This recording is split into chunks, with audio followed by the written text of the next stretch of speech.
Former Secretary of Defense Donald Rumsfeld has died due to a form of cancer. He was 88 years old. Donald Rumsfeld is also one of the primary architects of the Iraq War, which led to over the deaths of 1 million people at the current present moment. And Rumsfeld himself was part of a very select core group of people who were considered the architects of not just the Iraq War, but Afghanistan, and later with their policies, Libya, Syria, and Pakistan. They would be called the Vulcans. Part of a neoconservative think tank, the Project for a New American Century, one of the primary declarees is also Donald Rumsfeld.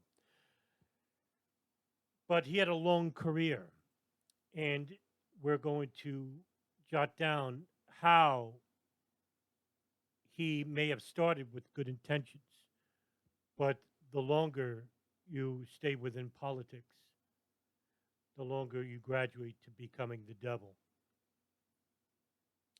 After serving in the military, his career in government between the years 1962 to 1977 saw a multitude of positions. In 1957, during the Dwight D. Eisenhower administration, Rumsfeld served as the administrative assistant to David S. Dennison, a congressman representing the 11th District of Ohio. In 1959, he moved on to become a staff assistant to Congressman Robert P. Griffin of Michigan. And from 1960 to 62, Rumsfeld set his sights on becoming a member of Congress. He was elected to the U.S. House of Representatives for Illinois' 13th Congressional District in 1962 at the age of 30, and he was reelected by large majorities in 1964, 66, and 68. During Rumsfeld's tenure as member of the House of Representatives, he voiced concerns about the U.S.'s ability in the Vietnam War, saying that President Johnson and his national security team was too overconfident with how the war was being constructed. On one occasion, Rumsfeld joined with other members of the House and traveled to Vietnam for a fact-finding mission to see for themselves how the war was going. The trip led to Rumsfeld believing that the South Vietnamese government was much too independent on the United States. Rumsfeld was also unsatisfied when he received a briefing about war planning from the commander of the U.S. troops in Vietnam, General William Westmoreland. The trip led Rumsfeld to co-sponsor a resolution to bring the conduct of the war to the House floor for further debate and discussion about the mismanagement, which ultimately decided the fate of the war. However, under constant pressure from the Johnson administration, Democrats who at the time held majority in the House of Representatives blocked the resolution from consideration. Rumsfeld resigned from Congress in 1969 to serve President Richard Nixon in his administration and served in a variety of executive branches throughout the Nixon presidency. In 1969, Nixon sought to reform and reorganize the United States Office of Economic Opportunity, an organization created during the Kennedy administration and greatly expanded as a part of Lyndon Johnson's Great Society programs. Rather than eliminate it outright, he appointed Rumsfeld director of the organization with cabinet rank. Rumsfeld had voted against the creation of the OEO when he was in Congress and initially rejected Nixon's offer, citing his own inherent belief that the OEO did more harm than good, and he had felt he was not the right person for the job. He only accepted after personal pleas from Nixon. As director, Rumsfeld sought to reorganize the office to serve as a laboratory for experimental programs. Several beneficiary anti-poverty programs was saved by allocating funds to then from other less successful government programs. During this time, he hired Frank Carlucci and Dick Cheney to serve under him. Legendary writer Jack Anderson would write that, quote, anti-poverty czar Rumsfeld had cut programs to aid the poor while spending thousands to redecorate his office, end quote. He left the OEO in December of 1970. Nixon named Rumsfeld counselor to the president, a general advisory position. In his role, he retained cabinet status. In August 1974, after Nixon resigned as president in the aftermath of the Watergate scandal, Rumsfeld was called back to Washington to serve as the transition chairman of Gerald Ford. He had been Ford's competent since their days in the White House before Ford and House Minority Leader. As the new president settled in, Ford appointed Rumsfeld White House Chief of Staff, where he served between 1974 and 1975. According to Bob Woodward's 2002 Bush at War, a rivalry developed between the two men. George Bush, who was then the director of the CIA, and of course, Gerald Ford. At the Pentagon, Rumsfeld oversaw the transition to all volunteer military. He sought to reverse the gradual decline in the defense budget and to build a U.S. strategic conventional forces, undermining Secretary of State Henry Kissinger at the SALT talks. He asserted, along with Team B, which was a competitive analysis exercise by the Central Intelligence Agency, that trends in comparative U.S.-Soviet military strength, he had not favored the United States for 15 to 20 years, and that if it continued, they would, quote, have the effect of injecting a fundamental instability in the world, end quote. For this reason, he oversaw the development of cruise missiles, the B-1 bomber, and a major naval shipbuilding program. In early 1977, Rumsfeld briefly lectured at Princeton's Woodrow Wilson School and Northwestern's Kellogg School of Management. His sights instead turned to business, and from 1978 to 1985, Rumsfeld served as chief executive officer, president, and then chairman of G.D. Sale and Company, a worldwide pharmaceutical company based in Skokie, Illinois.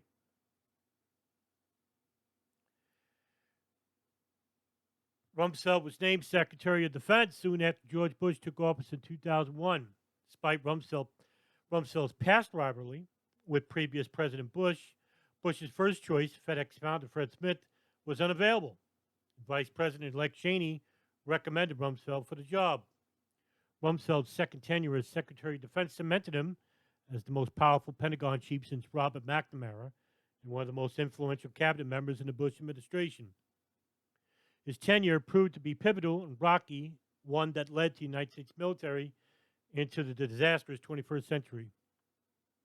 Following the September 11th attacks, Rumsfeld led the military planning and execution of the U.S. invasion of Afghanistan and the subsequent disaster called the 2003 invasion of Iraq. He pushed hard to send as small a force as possible to both conflicts, a conflict between Paul Wolfowitz himself, which codified the Rumsfeld Doctrine. The Rumsfeld Doctrine itself was named after, of course, Donald Rumsfeld, which was concerned with the perceived transformation and of the U.S. military. It would be considered Rumsfeld's own take on the resolution of military affairs. The basic tenets of this strategy are high technology combat systems, reliance on air forces, small, nimble ground forces. Throughout his time as Secretary of Defense, Rumsfeld was noted for his candor and quick wit when giving weekly press conferences and speaking with the press. U.S. News and World Report called him, quote, a straight-talking Midwesterner, end quote. On the day of the September 11, 2001 attacks, actually the day before, Rumsfeld announced that the Department of Defense could not account for $2.3 trillion worth of transactions in the Pentagon. This conspiracy actually led to many fringe conspiracists to allege that because of the attack on the Pentagon on when American Airlines Flight 77 impacted the West Wall, it had impacted the wing where the Office of Naval Intelligence was investigating the issue. However, the issue was reported by the Associated Press in March of 2000. The money wasn't missing, it was simply not allocated properly within the Pentagon, but budgeting accounting offices. Within 3 hours of the attacks, started the first hijacking, and 2 hours after American Airlines struck the World Trade Center, North Tower, Rumsfeld raised the defense condition, signaling of the United States offensive readiness to DEFCON 3, the highest it had been since the Arab-Israeli War in 1973. Rumsfeld addressed the nation at a press conference at the Pentagon just 8 hours after the attacks and stated, quote, "It's an indication that the United States government is functioning in the face of this terrible act against our country. I should add that the briefing here is taking place in the Pentagon. The Pentagon is functioning. It will be in business tomorrow," end quote. However, it wasn't what he was doing during the day of 9/11. It was what came after 9/11. And just to quickly point out the irony of his position and the evilness of what took place, primarily because of Rumsfeld, we have to go back to 1983. On December 20th, 1983, it was Rumsfeld who visited Baghdad, where he met Saddam Hussein at Saddam's palace and had a 90-minute discussion. They largely agreed on opposing Syria's occupation of Lebanon, preventing Syrian and Iranian expansion, and preventing arms sales to Iran. Rumsfeld suggested that if U.S.-Iraq relations could improve, the U.S. might support a new oil pipeline across Jordan, in which Iraq had opposed but was now willing to reconsider. Rumsfeld also informed Iraqi Deputy Prime Minister and former Minister Tariq Aziz that, quote, "Our efforts to assist were inhibited by certain things that made it difficult for us, citing the use of chemical weapons," end quote. During the Iran-Iraq War of 1980, it was stated that the United States White House specifically knew that Iraq had been using chemical weapons, which directly against the Geneva Conventions. However, the United States did not report it. Rumsfeld wrote later in his memoir, Known and Unknown, that his meeting with Hussein had been the subject of gossip, rumors, and crackpot conspiracy theories for a quarter of a century. However, what is also known is that the United States assisted Iraq in their war against Iran. It was after the attacks of September 11th that Rumsfeld issued rapid orders to his aides to look for evidence of possible Iraqi involvement in regards to what had just occurred. According to notes taken by senior policy official Stephen Cambone, Cambone wrote that best information, judge whether good information hits Saddam Hussein. At the same time, not only UBL, meaning Osama bin Laden, Cambone's notes quoted Rumsfeld as saying, quote, "Need to move swiftly. Near term, target needs, go massive, sweep it all up, things related and not," end quote. In the first emergency meeting of the National Security Council on the day of the attacks, Rumsfeld asked, quote, "Why shouldn't we go against Iraq? Not just Al-Qaeda," end quote. With his deputy, Paul Wolfowitz, adding that Iraq was a, quote, "brittle, oppressive regime that might break easily. It was doable," end quote. And according to John Camper, who's a British author, broadcaster, and commentator, from that moment on, he and Wolfowitz used every available opportunity to press the case for a war against Iraq. The idea was initially rejected at the behest of Secretary of State Colin Powell, but according to Camper, quote, "Undeterred, Rumsfeld and Wolfowitz held secret meetings about opening up a second front against Saddam. Powell was excluded," end quote. In such meetings, they created a policy that would later be dubbed the Bush Doctrine, which was basically an extension of the Wolfowitz Doctrine. The Bush Doctrine refers to multiple interrelated foreign policy principles, and these principles included unilateralism and the use of preemptive war,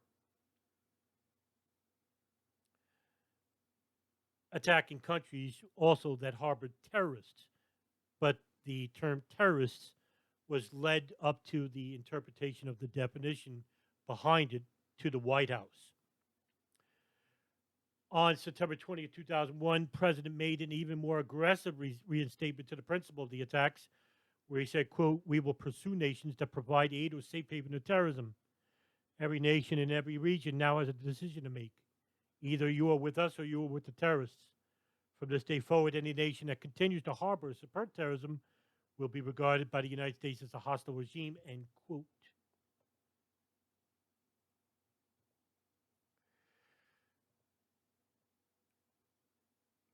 In such meetings, they created a policy that would be dubbed the Bush Doctrine, centering on pre-exemption in the war in Iraq, which the members of the Project of the New American Century had advocated in their earlier letters. The Project for the New American Century was a neoconservative think tank based in Washington, D.C., that focused on the United States foreign policy. Of the 25 original signees, 10 went on to serve in the administration of George Bush, including Dick Cheney, Paul Wolfowitz, Douglas Feith, Richard Perle, and Donald Rumsfeld. The directors were Robert Kagan, John Bolton, Bruce Jackson, and Devon Cross, all who would be hardline neoconservative. The Project for the New American Century developed from Christopher Kagan's belief that the Republican Party lacked a compelling vision for American foreign policy, which would allow Republican leaders to effectively criticize Bill Clinton's foreign policy record. During the summer of 1996, it was Christopher Kagan who co-authored an article in Foreign Affairs, which was an American magazine by the Council on Foreign Relations, titled "Toward a Neo-Reaganite Foreign Policy," referring to the foreign policy of President Reagan. In the article, they argued that American conservatives were adrift in the area of foreign policy, advocated a more elevated vision of America's international role, and suggested that the United States should adopt a stance on benevolent global hegemony. PNAC's first act was to release a statement of principles on June 3rd of 1997, in which the statement had 25 signers, including project members, outside supporters, and members of the neoconservative movement. It described the United States as the preeminent world power and said that the nation faced a challenge to shape a new century favorable to American principles and interests. It said that the United States should strengthen ties with its democratic allies that advocated for regime change in certain countries, quote, challenge regimes hostile to our interests and values, and preserve and extend to international order friendly to our security and prosperity and our principles, end quote. In September of 2000, PNAC released Rebuilding America's Defenses, a report that promotes the belief that America should seek to preserve and extend its portion of global leadership by maintaining the preeminence of U.S. military forces. The report also stated, quote, advanced forms of biological warfare that can target specific genotypes may transform biological warfare from the realm of terror to a politically useful tool, end quote. In 1998, Christopher Kagan advocated regime change in Iraq throughout the Iraq disarmament process. Though articles that were published in the New York Times, articles that were published in the New York Times, following perceived Iraqi unwillingness to cooperate with UN weapons inspections, core members of the PNAC, including Perle, James Woolsey, Elliot Abrams, Donald Rumsfeld, and John Bolton, were among the signatories of an open letter initiated by PNAC to President Bill Clinton calling for the forced removal of Saddam Hussein, in which, believing that UN sanctions against Iraq would be ineffective means of disarming Iraq, PNAC members also wrote to a letter to the Republican member of the U.S. Congress, Newt Gingrich and Trent Luft, urging Congress to act and support the Iraqi Liberation Act of 1998, which President Clinton signed into law in October of '88. In January of '99, PNAC circulated a memo that criticized the December 1998 bombing of Iraq in Operation Desert Fox as ineffective. It would be the Project of the New American Century that would be the influence for certain members of the Bush administration, specifically Donald Rumsfeld. And now we go back to 2001, which all of this would make sense as to why Donald Rumsfeld basically should be held accountable for what came after the Iraq War, in which uh, Richard Clark, the White House counterterrorism coordinator at the time, in 2001, revealed details of another National Security Council meeting the day after the attacks, during which officials considered the U.S. response against Iraq.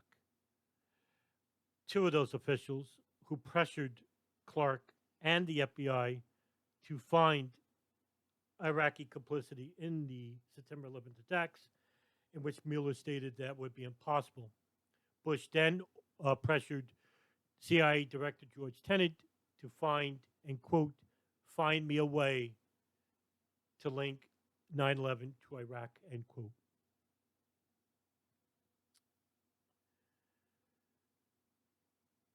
Already, Clark said there were certain Al Qaeda ways to blame, and there was no hint of Iraqi involvement.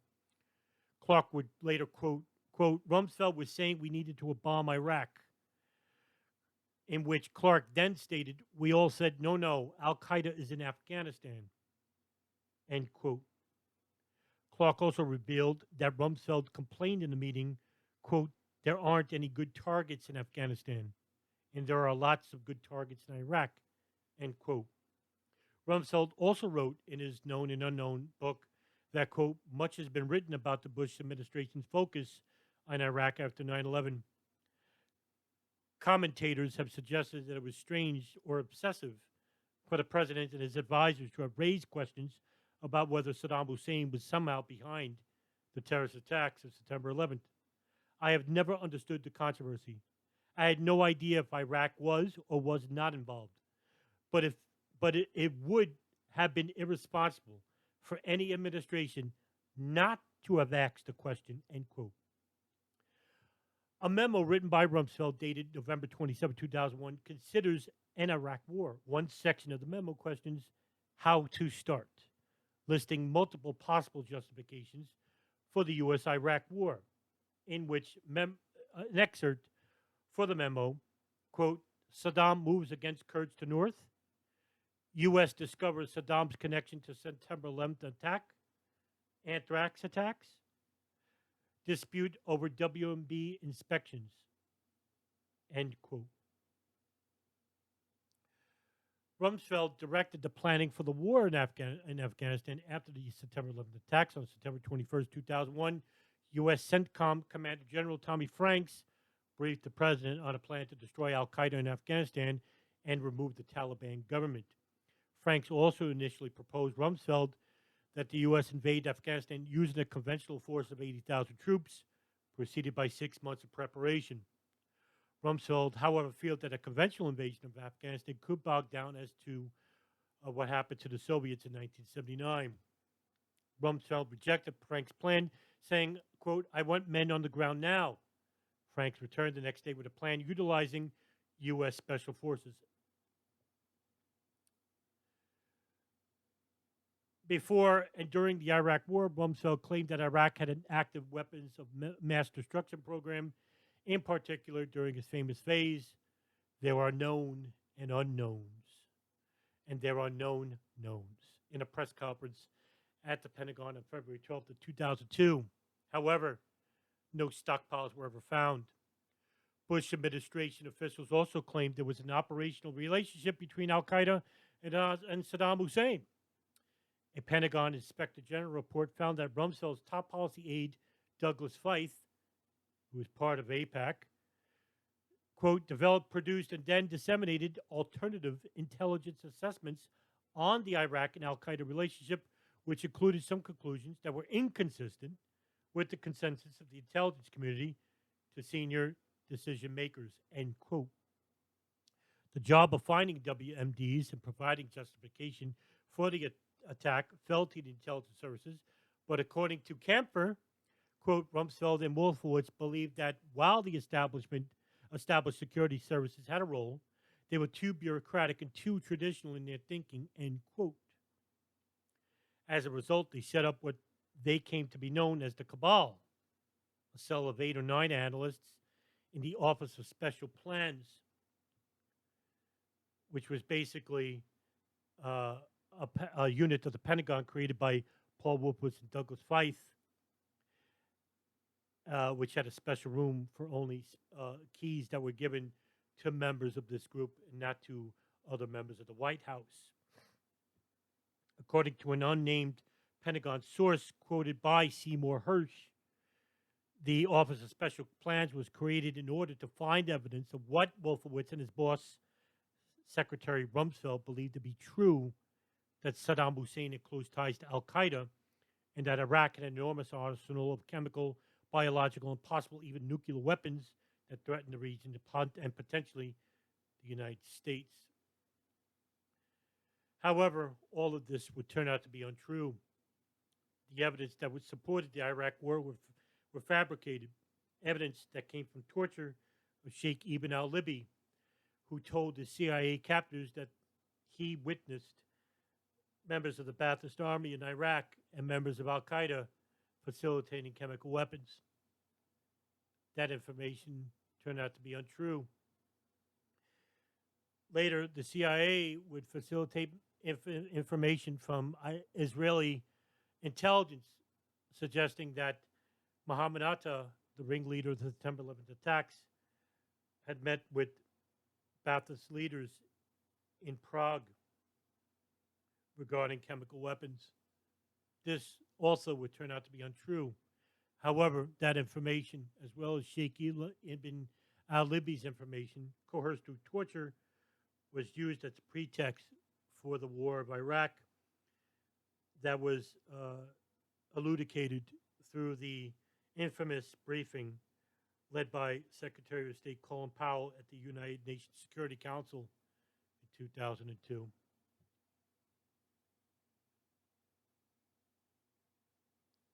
The torture and prison abuse of Abu Ghraib would also haunt Donald Rumsfeld,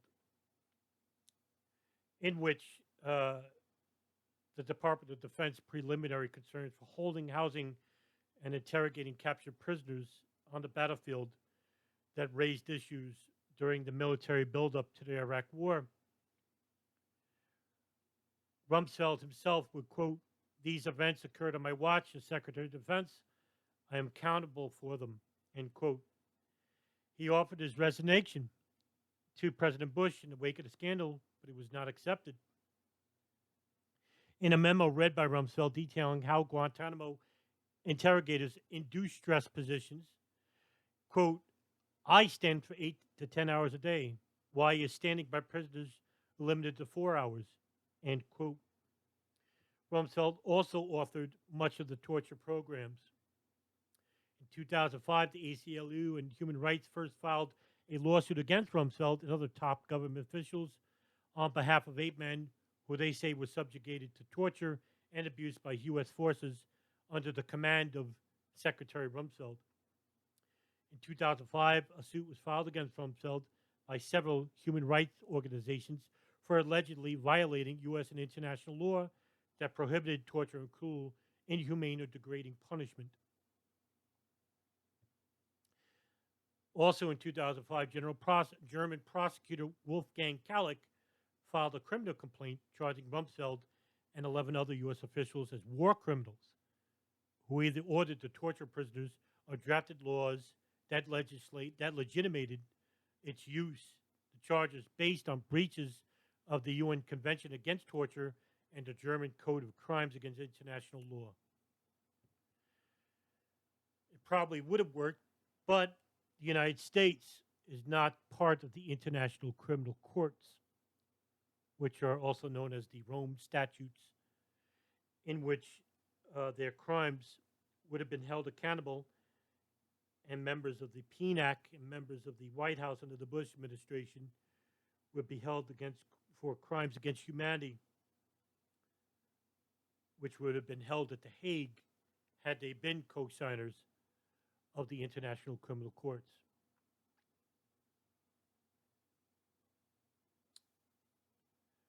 I could easily sit here and demean Donald Rumsfeld, and I will.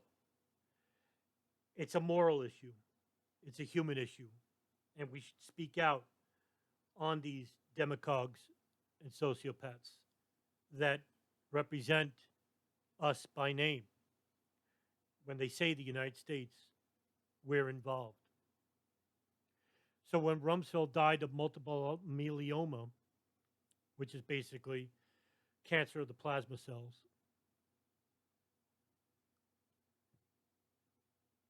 I think that he got a quiet way out. Even though cancer is not something to sniff at, but Rumsfeld, if he had been burned at the stake, wouldn't have garnered any sympathy. Because after the Iraq War, which led to the deaths of over 1 million people approximately, the deaths of 38,000 people in Afghanistan, approximately, and God knows how many people have been killed in the drone strikes that precipitated after the Bush administration, especially under the Obama administration, but simply the Obama administration is just the extension of the Bush administration and its policies, which were authorized by the neoconservative faction, which were basically a faction called the Vulcans, and the PNAC signatories. God knows how many people were killed, the hundreds of thousands that are continually killed in Libya, Syria, Pakistan, Yemen, Afghanistan, Iran, the Sudan, and the continued oppression of these Islamic peoples with the fraudulent war on terror, all because Donald Rumsfeld and people like Rumsfeld in high positions of government are given a leeway, an allowance, because the American people stood by silently. And even though they protested later, there was a huge protest to the Iraq War. It wasn't enough. We need to hold these people accountable and condemn the likes of people like Donald Rumsfeld and make it known throughout the course of time that people who are similar to Donald Rumsfeld should never be tolerated, not just by the international community, more importantly, by us, the American people.